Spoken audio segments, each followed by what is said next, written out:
So let's talk about the factors that influence the rise and fall of cryptocurrency. Now, the first thing you need to understand is that cryptocurrency as an asset class in the world of financial markets, it's one of the fastest asset that is easy to liquidate. And what does that mean?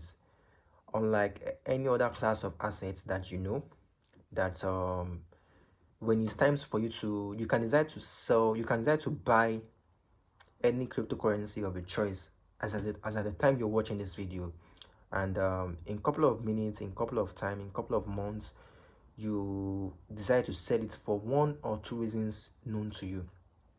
So unlike any kind of assets that that you need to start looking for buyers, you need to start marketing, you need to start it's always have to do for you to liquidate that asset.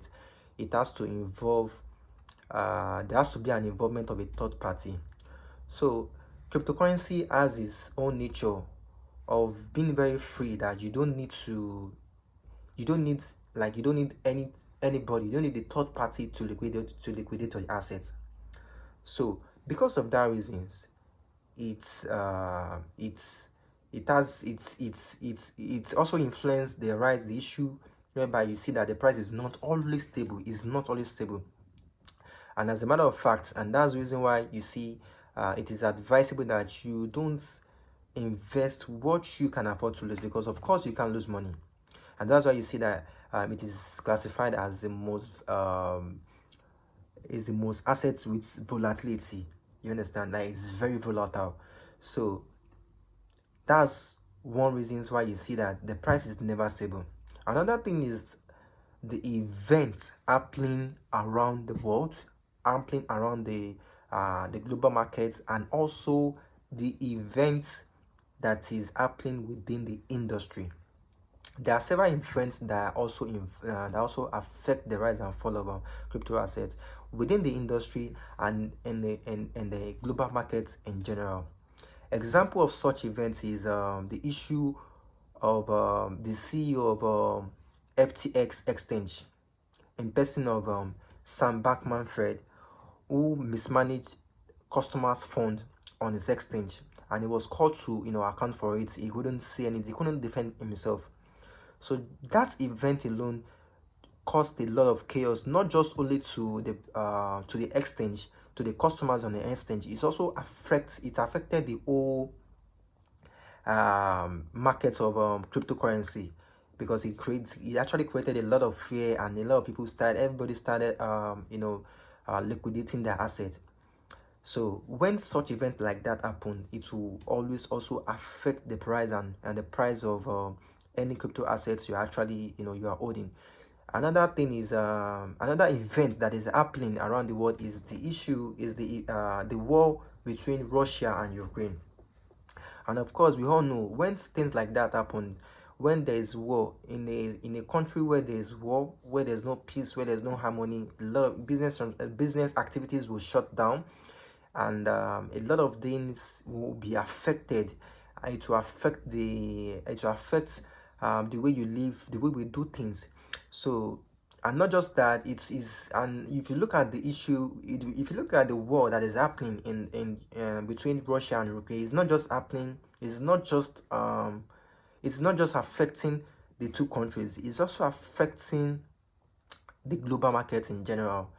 So because there are several things that just like in Russia, the most of the gas that Russia has is what a lot of countries in the western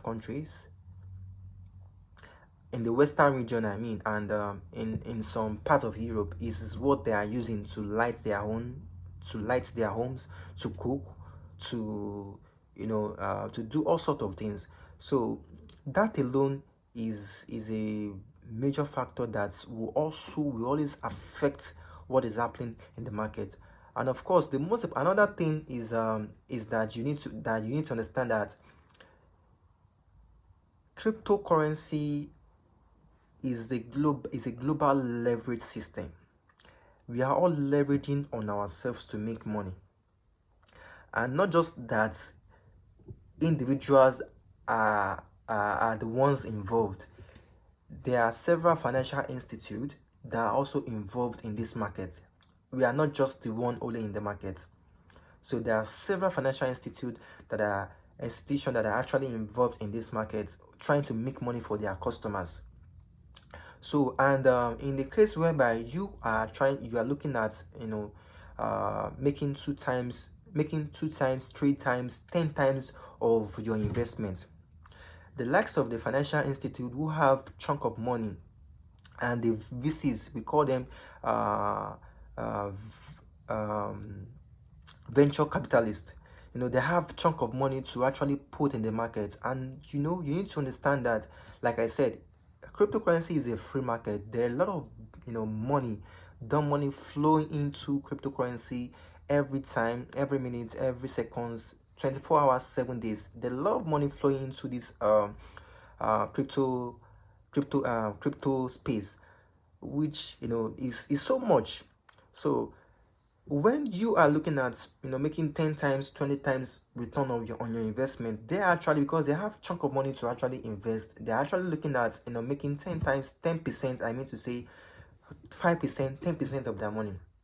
So when the likes of big financial institute who are the major player in the market, just withdraw their chunk of money at once in the market, you definitely see that it's really going to impact in the market. And so these are the things that actually there's a lot of things that actually influence, but these are the major things that actually influence the price of the price of cryptocurrency. That's why you see that it is it can never be stable. But all these things are not to scare you. They are just to educate you. They are just to make you understand what you want to involve in. So, and remember, these same factors that actually, that is actually making the price go down, can also make impact to actually influence the market to actually, shoot so high. The way that financial institute are actually, like I said, that are withdrawing their chunk of money, that is affecting the market. If the likes of several financial institutes are also putting in money, you see the market going so high, just with a twinkle of an eye, you see the price going so high. So these factors are not just only impacting, they are not just like, it is not just on the negative side, it's also on the positive side of it. So now, understanding cryptocurrency with its own nature like that, if you now want to invest, if you want to involve, or if you are involved, what are the things you need to do? Now, just like the things that you do, the conventional business that you are putting your money into, of course, you cannot just put your money into any kind of business you know nothing about. You must have learned about it. You must have some education. You must have some basic education before you are investing your money into any kind of conventional business you're doing. The same thing applies to in the crypto space. You need to start. For you to now understand, for you to know, for you to have a rest of mind, for you to have a peace of mind, for you to know that, yeah, I'm not throwing my money into into the thin air without knowing anything. You need to start seeking education. You need to know about the project you are actually you are buying into. You need to know what are the use case. Okay, what are the factors that will influence the price to shoot high in the future, even when the price nosedive. So these are the things you now start to need to educate yourself about. You need to start seeking education for. So by the time you start seeking the education, you start grinding yourself with the necessary education that you need to have before you venture into any kind of project. Then you'll be rest assured that, yeah, your mind will be at peace. Your emotions will not play on you. So the take home of this thing is of this expose is that you need education. Education is the most important thing that you need to seek for you to be rest assured, for you to put your mind at rest, for you not to allow your emotions to run anyhow, for you to run just up and down, for you not to allow your emotions to play on you. That's what I mean to say. So these are the things you need to know. And I used to say something, you need to understand that there is no perfect markets in the world of finance, in the world of investment. There is no perfect market. Even in a conventional business, there is no perfect market condition. Because if there is a market perfect condition, the business that you are doing, you can't do it. Nobody will do it, and you cannot make profits. You cannot make fortune out of it. For instance, let us assume that, okay, you are buying gold, for instance. Of course, we all know gold is of something of value. Now, if you know that when gold shoots from the highest gold can sell in the market is $100, and you already bought it at $10, hoping to resell for $100 when the price shoots up. So tell me, if there's anybody who is also willing to buy gold, maybe for use or probably for resales, and by the time he's ready to buy, the price is already at $100. So do you think the person is going to be willing to buy that your gold at that expensive price, knowing that the price is still going to come down? Of course, you see that nobody was going to buy at that very expensive price, because everybody wants to save money. Everybody wants to buy something cheap, and sell for profit. So when people are not buying from you when the price is high, how do you expect to liquidate? How are you going to make money from it? How do you expect to make money from it? So that's why it is said that you need to understand that there is no perfect market condition in any business, in any investment. So because if there's any perfect market condition, the market will not exist.